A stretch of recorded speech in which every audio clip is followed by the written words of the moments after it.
Here, nature worked out its system of checks and balances, a constitution that ensured diversity and robust good health. And sometimes, restful ease for everyone who's earned it.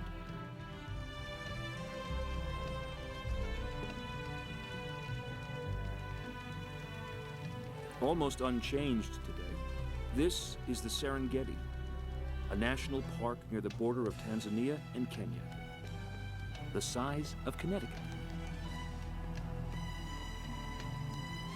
There are about 3,000 Serengeti lions living in prides.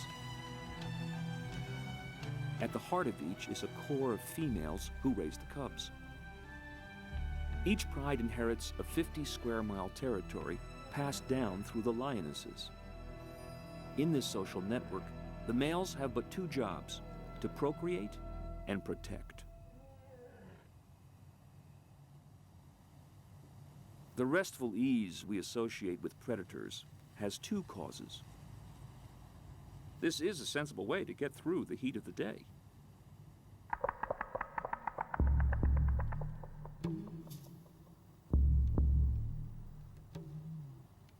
Hunting is for the cool of the evening.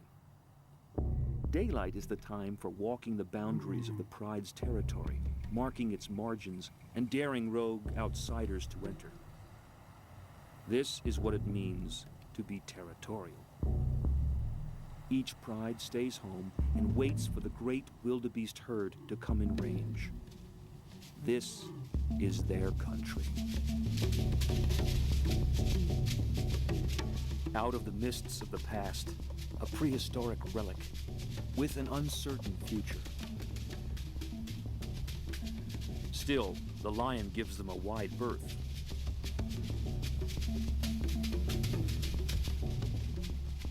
This is the black rhino. It was the Greeks 2,500 years ago who gave this creature its name. Rhino means nose, and what a nose it is. Unfortunately, that nose has caused the decline of this once numerous beast. The black rhino has been hunted to near extinction. Only a few thousand survive on the whole planet.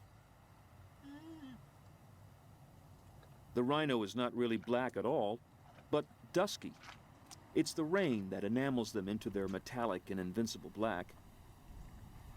They really have no predators, though desperate hyenas are known to attack infant rhinos, usually at their peril.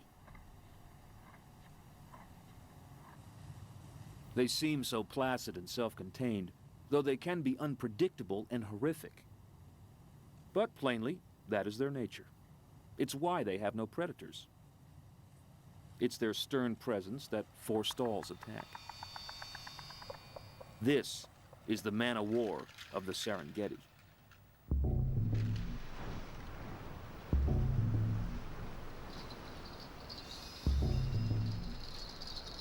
Lake Magadi. This is what the dry season looks like. Life is hard, and only the hardy resident creatures remain. The pantry is nearly bare.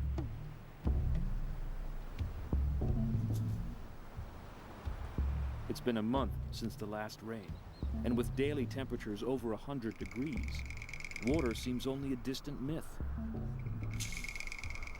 But not for elephants, creatures who seem to thrive off their memories. They can find long-lost water, sometimes buried deep below the surface in waterlogged sand.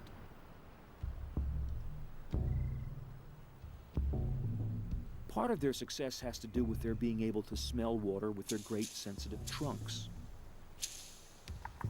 But it has to be said that their memories help them sniff in all the right places. The elephant's trunk is one of the great creations of nature. Some 40,000 muscles help it to do the heavy work, as well as allow it to pick up an egg without mishap. But its greatest feat of sensitivity may be in simply locating water.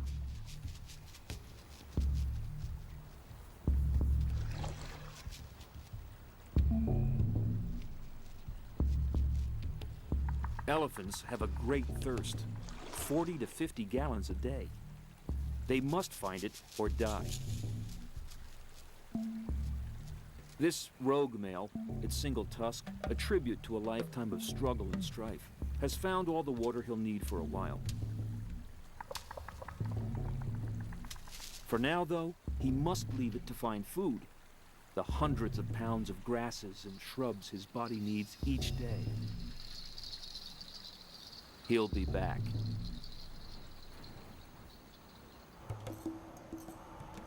It's a parched world. But they've been through all this before, ever since the dawn of time. It's always a matter of pressing on.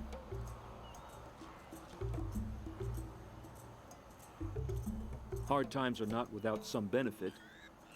Hardship pressures the herd, prompting them to cope, to learn from this demanding season. Now, not all of them will survive, but those who do will constitute a more enduring and fitter species.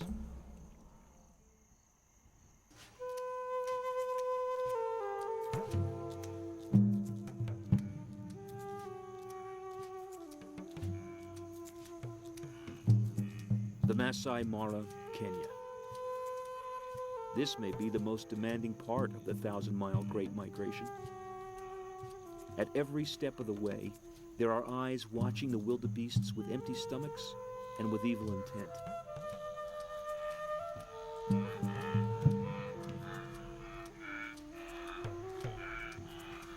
In a very real way, the herd itself is like one vast, fluid creature.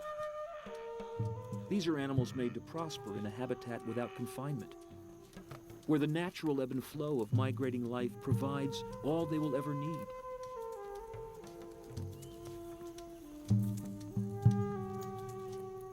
The Great Migration is about to happen once again, drawn by the promise of sweet water and green pastures.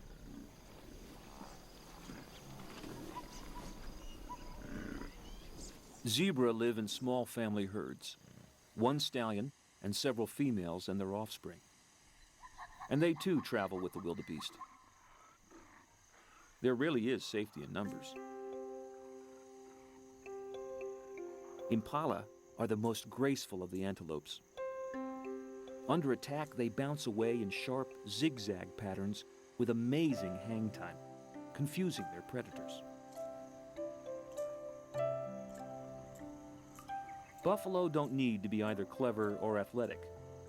They're one-ton bruisers. Lions need their protein, but it can be a costly meal.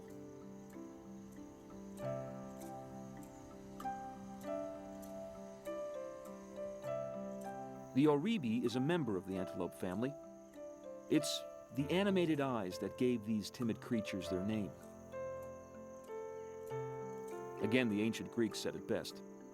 Antel, bright, and optos, eyes. Antelopes, bright eyes.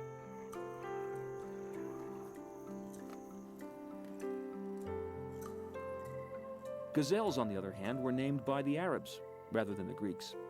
Gazelles, they called them. But the meaning was still the same. Bright eyes. This is the Thompson's gazelle. Tommy for short. Like all the members of the antelope family, Tommies depend on quick-twitch muscle response to escape from predators. Living in small herds, someone is always watching, always alert.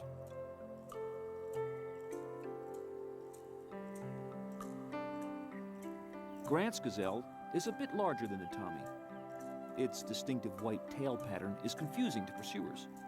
They can't pick out individuals.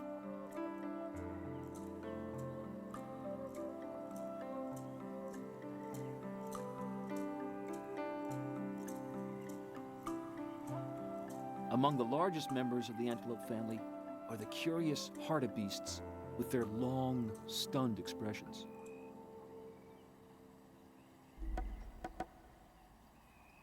The massive eland, the biggest antelope with its 3-foot horns.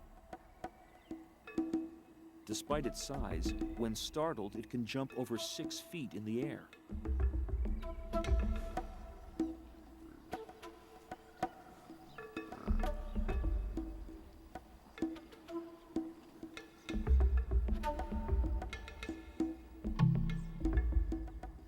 the little warthog can be a formidable foe.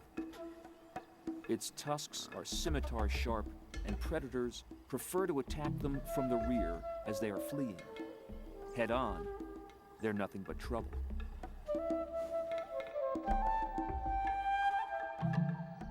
A Tommy up a tree, brought here by the leopard that caught and killed it. The rule in the Serengeti is that lesser predators have to hide their winnings from the opportunistic lions, who would rather steal than hunt. Up a tree, you're safe from lions. Usually.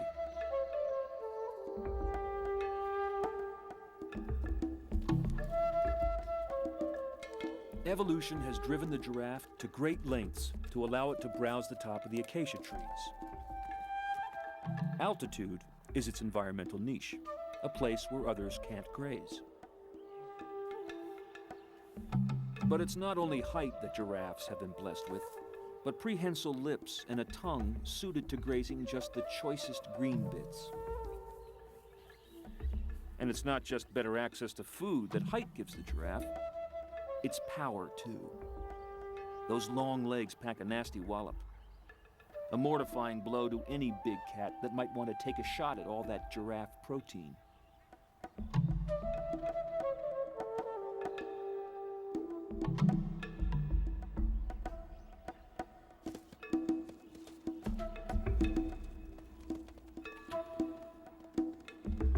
Play is the heart and soul of learning for all animal young, including humans.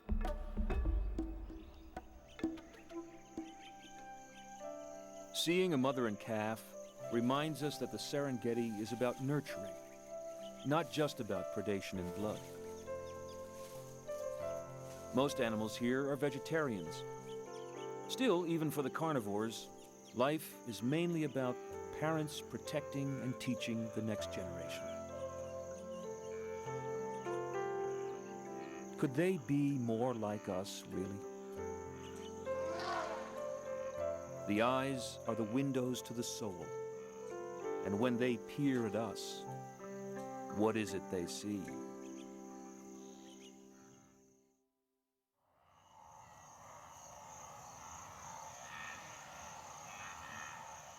It's a tribute to conservation in Africa that we can still witness this spectacle. 2 million wildebeest moving as one.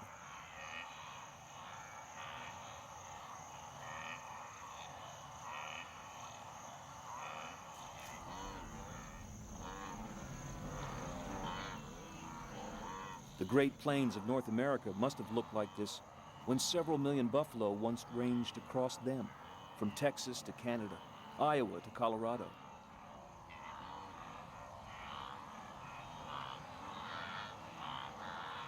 Those great herds, just like this, were a movable feast, plowing up and invigorating the earth with their hooves, fertilizing as they moved along, stirring up flights of insects for the birds.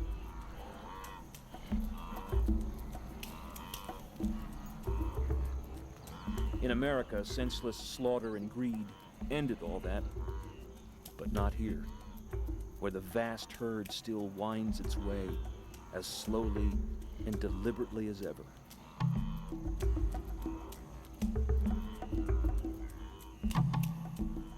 This is the Super Bowl of animal travel, the last great migration.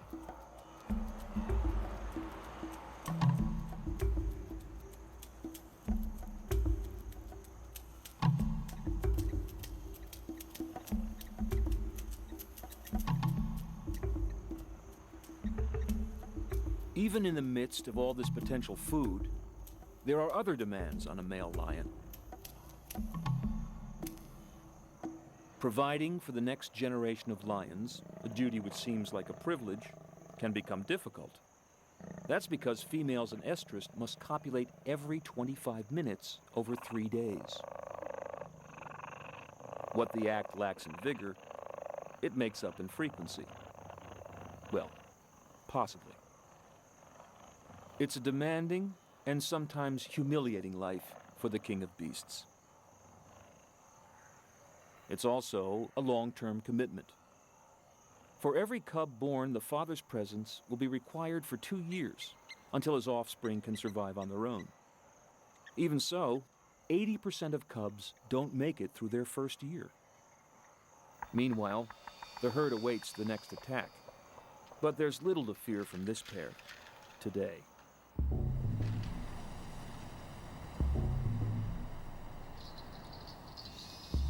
For now, however, the Serengeti's becoming an empty landscape. You can almost taste the desperation.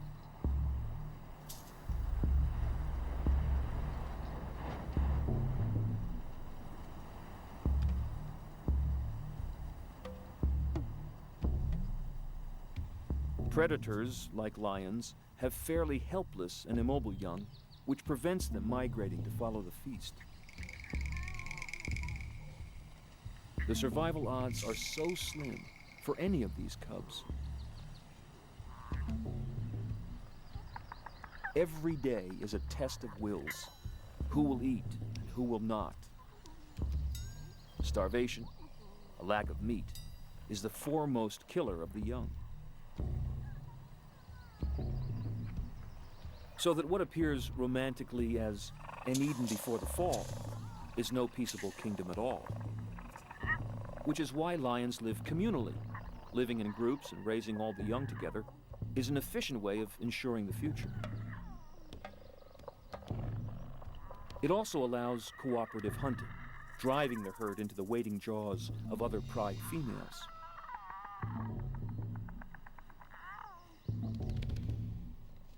They look so motherly here, but it's the females who do the lion's share of the hunting. From tender grooming to horrific violence in the blink of an eye. The wildebeest have not had a deep drink for days. Even now, the edges of the herd are being dogged by predators. The young and the old and the weak are especially vulnerable at this stage.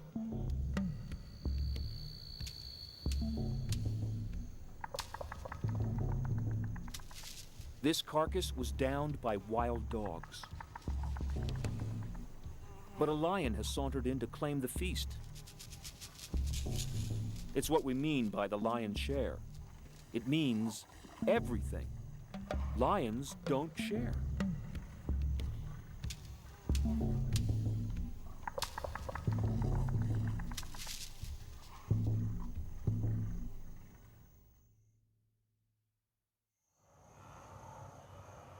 It all looks so gritty and doomed. They must get to water. But as a species, the wildebeest have been through this countless times. The point is to keep moving, to keep living. There is a goal in sight. And this is it, the life-giving ribbon of the Mara River.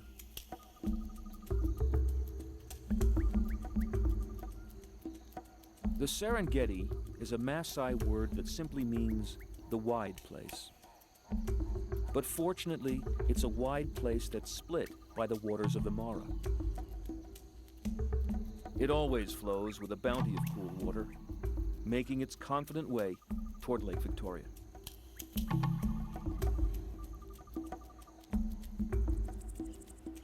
These waters are a vast magnet. Sooner or later, everyone shows up. Zebra is a Swahili word that means striped donkey. The river is also the haunt of one massive creature that appears almost comical.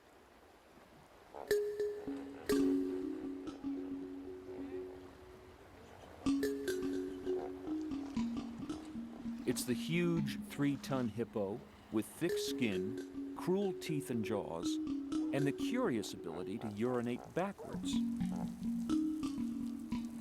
Retrourination it's called, and it may be related to some evolutionary necessity for spreading its scent only behind it.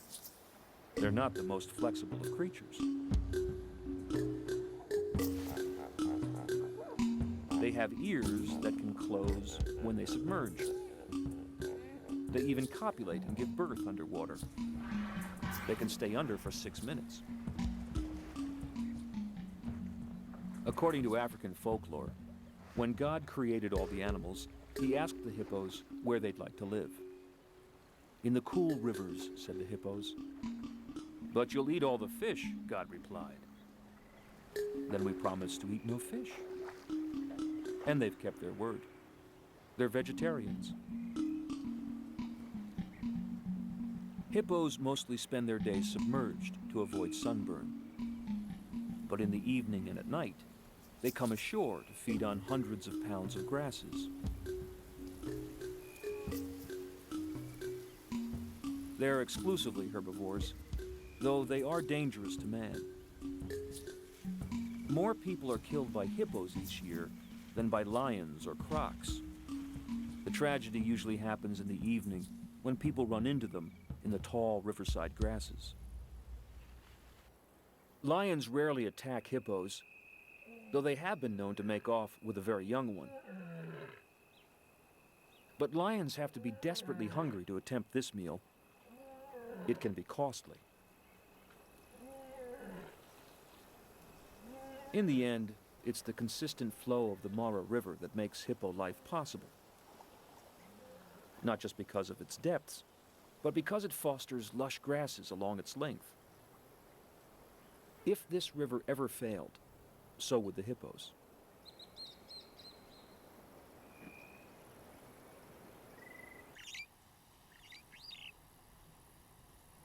The region is dotted with forested areas, woods that are associated with the availability of water. Where water is scarce, grasses always outcompete the trees, and the land reverts to grassland. But not here.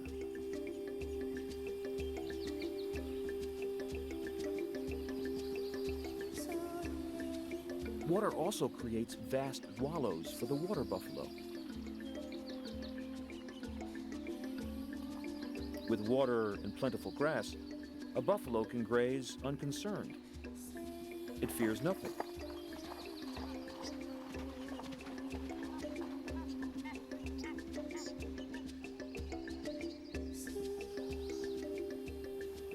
The water buck has little to fear as well. It has powerful musk glands whose smell actually repels crocs. So when it's pursued by lions, it heads for water. Crocs will have nothing to do with it.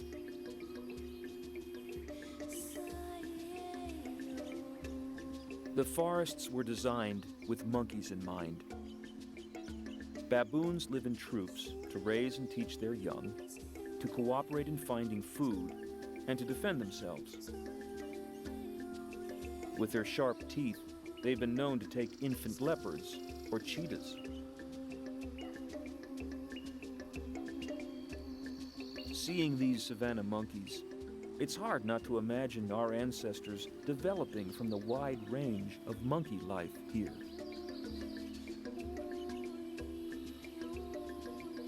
It's the sharing of food in return for grooming, the group affiliation and affection that are so compelling.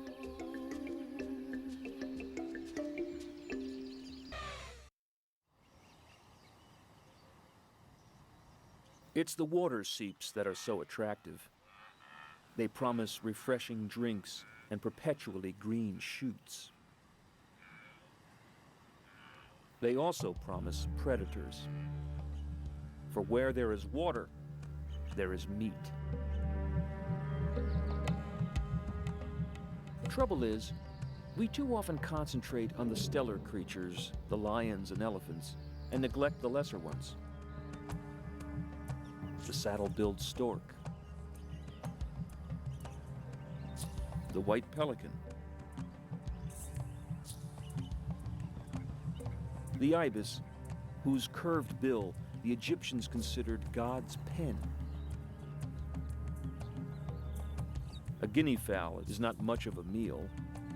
Still, it is known for uttering a harsh warning cry when a hungry cat is about. The Kori bustard will often stroll with the great beasts, scarfing up insects disturbed in their wake. It's a similar strategy to that used by the crowned crane.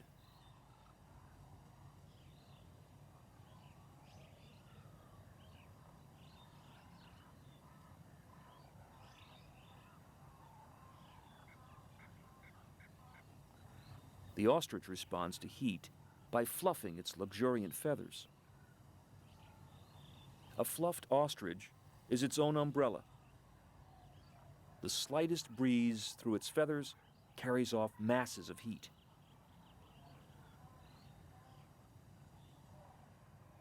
Circling vultures are a signal throughout the Serengeti. It means a meal is just below. In this case, it's a pack of jackals on a wildebeest. They're constantly on guard for approaching scavengers.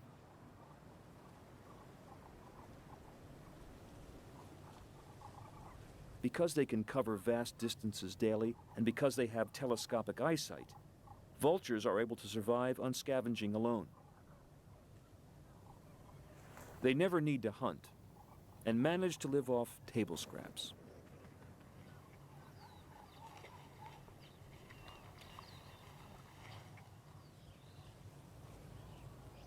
They're also fearless and casually land within a few feet of predators who could easily tear them to pieces. Fortunately, they're too busy eating.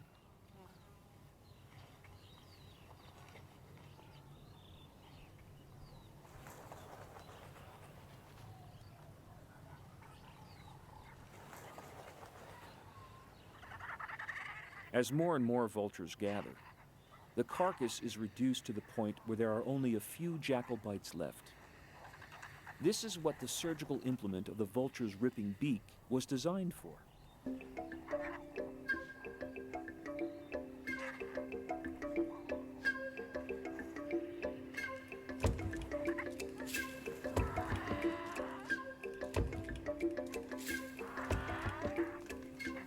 This looks like chaos, but in the crowd of vultures, Darwin's survival of the fittest is at play. Those without the stamina or the bravado to get a bite or two don't deserve to survive and reproduce. It's evolution at its most sensible.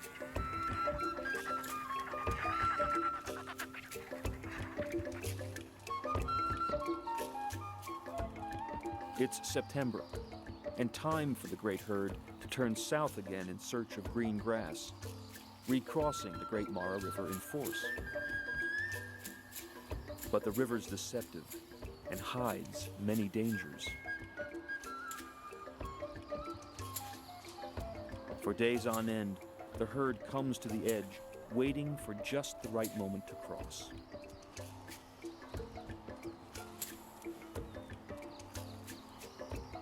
Plainly, the time is not right.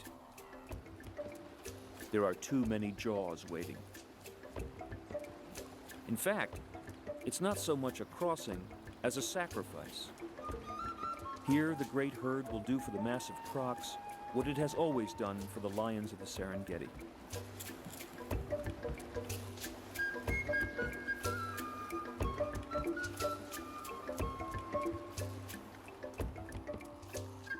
It's around water that the herd is most vulnerable.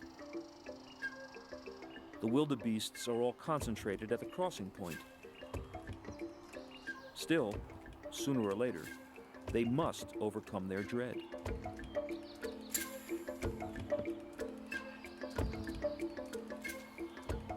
For now, the herd seems settled on another tack. They'll cross much farther downstream at a point they feel more comfortable with. They've seen it all before. They know what to do. This is animal intelligence.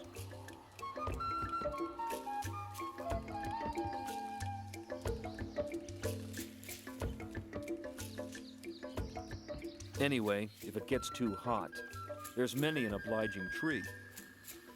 Shade can be as valuable a commodity as water.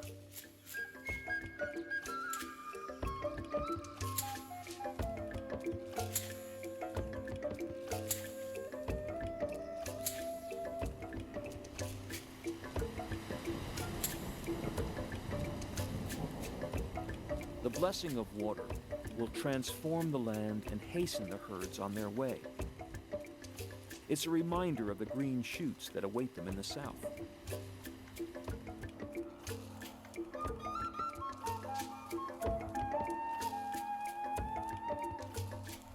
Though they are stressed, getting weak and losing weight, their only hope is to make it to the next crossing of the Mara, where the water is not too swift, where the banks are not too steep, and where there are none or few crocs. Still, at that crossing, wherever it is, they'll have to go. Caution will have to be sacrificed. Some individuals will be lost, but the herd will survive. This is no walk in the park. It's serious.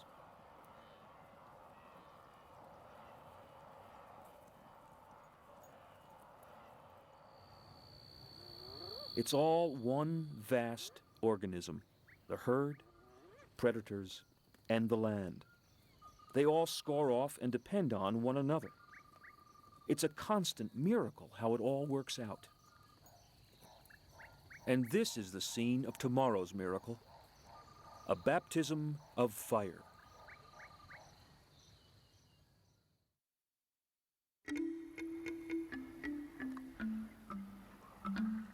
In the cool of the morning, while you can still see the lion's breath, a zebra feast is underway. This hunt took place at night, and the carcass is halfway gone by sunup. The lions were waiting by the Mara for the wildebeests and came up trumps with a zebra who unluckily arrived well before the great herd.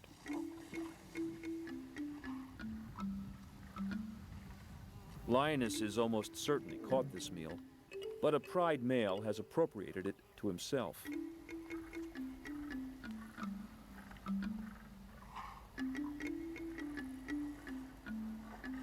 Luckily, there's more here than he can stomach, or he'd chase away all the females. There's plenty to share with the mothers and groomers of his cubs.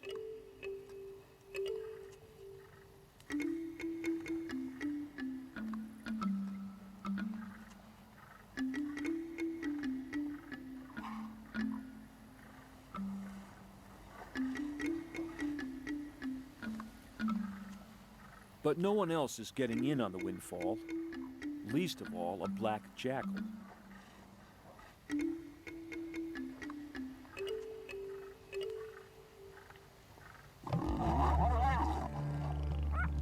The big cats are exclusively meat-eaters, and meat takes longer to digest and makes them feel slow, leaden, and tired. From the point of view of the herd, however, it's fortunate. A full lion will not be inclined to hunt for days.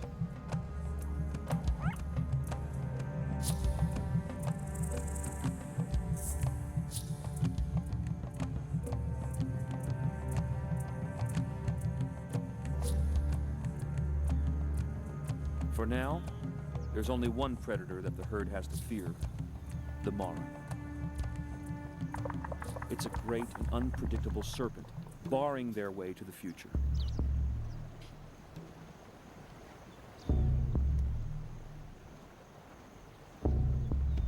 Today's watery passage is something to contemplate and consider very carefully. It's completely unnatural for the wildebeest to swim it. It's a killer. But somehow they know it's a passage they must make.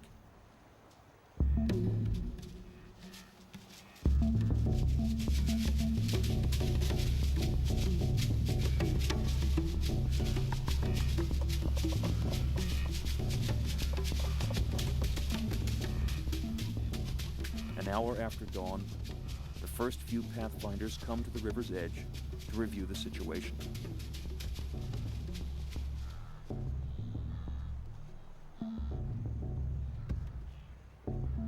You can almost feel a groundswell of anticipation and eagerness to get the ordeal over with. But no one's going anywhere until the pathfinders choose the perfect spot and the perfect time. The herd doesn't live by consensus. It follows, without question, its leaders.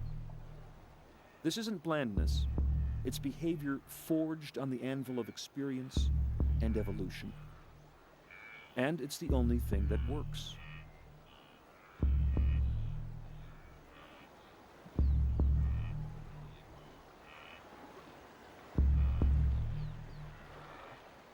Finally, at 8:30 sharp, a Pathfinder takes the plunge. There's no telling what currents or crocs await his bold move.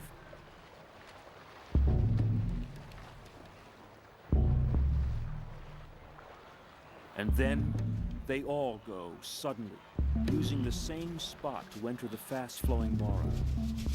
There's so much pent-up demand to get to the other side.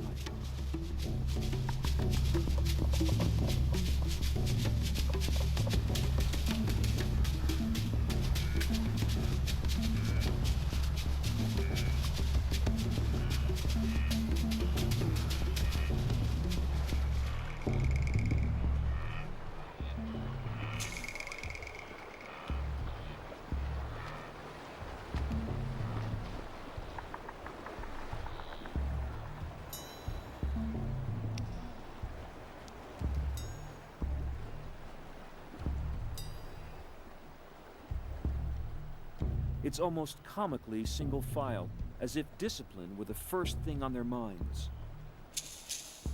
But what is really happening here is fear. It's as if the river is a great predator, and their bodies and brains are reacting the same way that they must do when they're being singled out by the lions. They're running for their lives.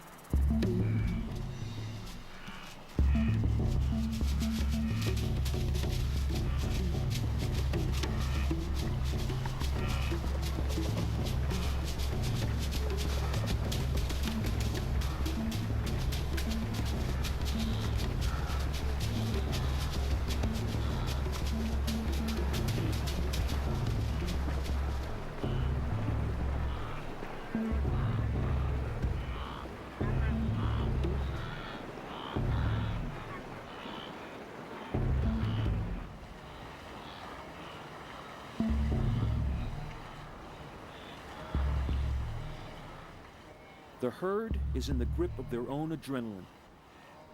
It's flight and fight. You can see it in their eyes.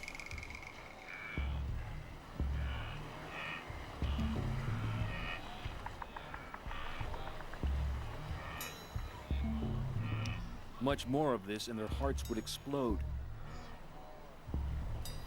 Still, like all trials that are tough, even for humans, this one too has its benefits. Wildebeest were created for this crossing.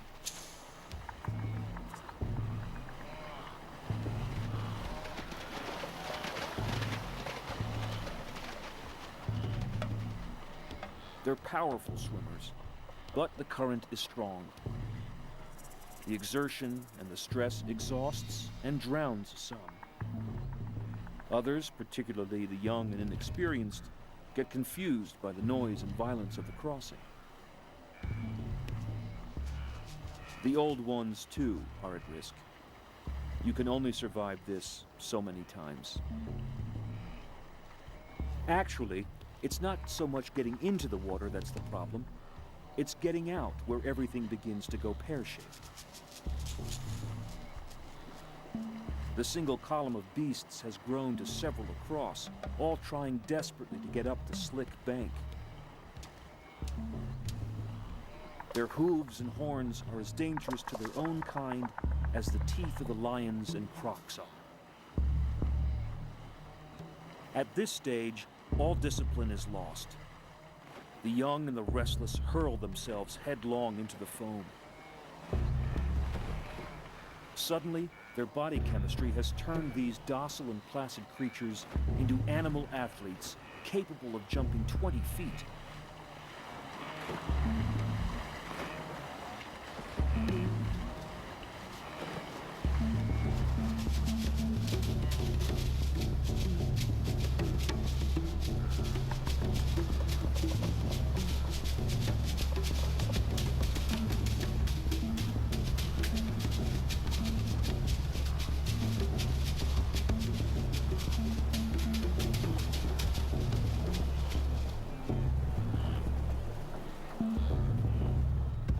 On the other side, all is chaos.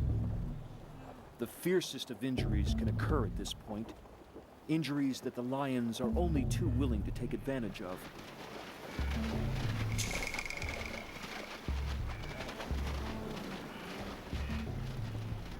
The irony is that wildebeest kill and injure more of their own kind on the far banks of the Mara than are ever dreamt of by the crocs and lions. But this too is a sort of evolutionary weeding out of the herd.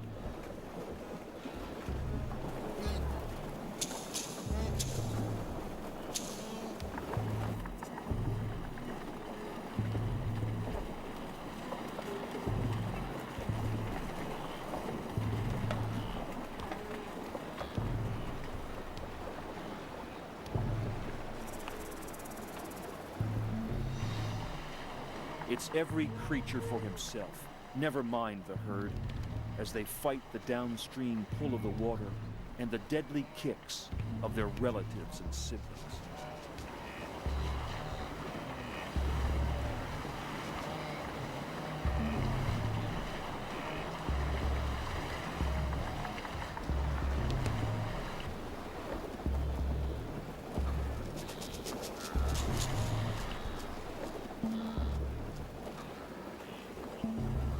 Certain points along the bank are destined to become boneyards.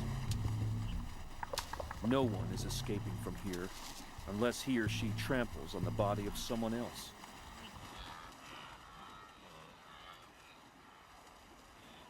It's pathetic, but this is the way it's meant to be.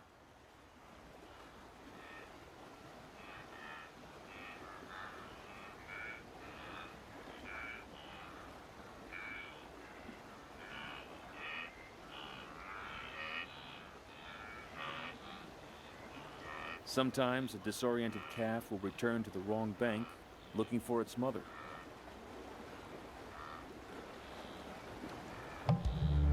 But to attempt the crossing twice is a death sentence.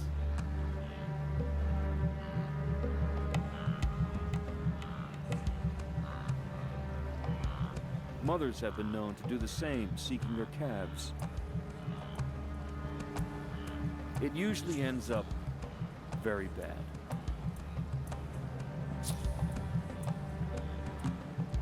For the crocs, it's all an embarrassment of riches. They'll eat very well for some time.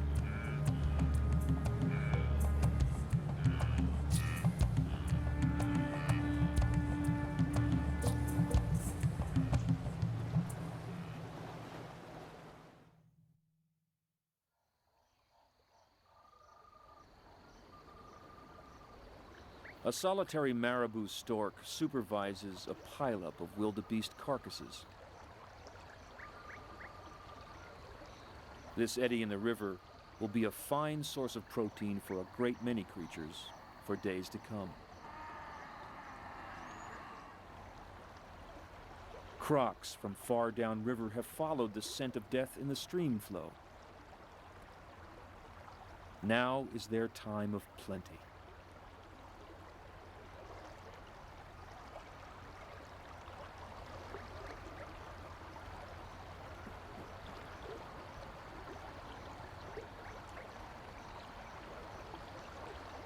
There are hundreds of wildebeest bodies in the river, but they will all be clean and disarticulated skeletons in a few days.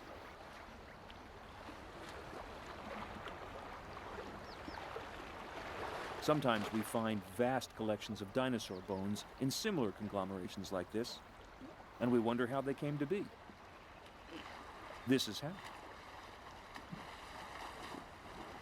Come to the banks of the Mara, and you can see a recreation of life in the deep past. This is the way of life, not death. To everything, there is a season.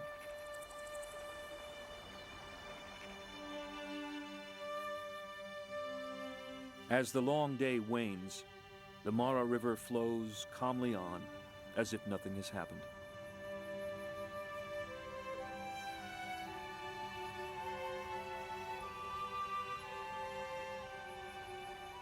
The river crossing, like the Great Migration itself, is merely a natural process, one that creates even as it kills.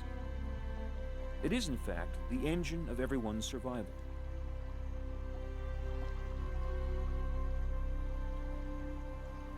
And so the wildebeests continue to forge ahead. They always have, and they always will, whatever the consequences to individuals. It's the herd that makes it all worthwhile.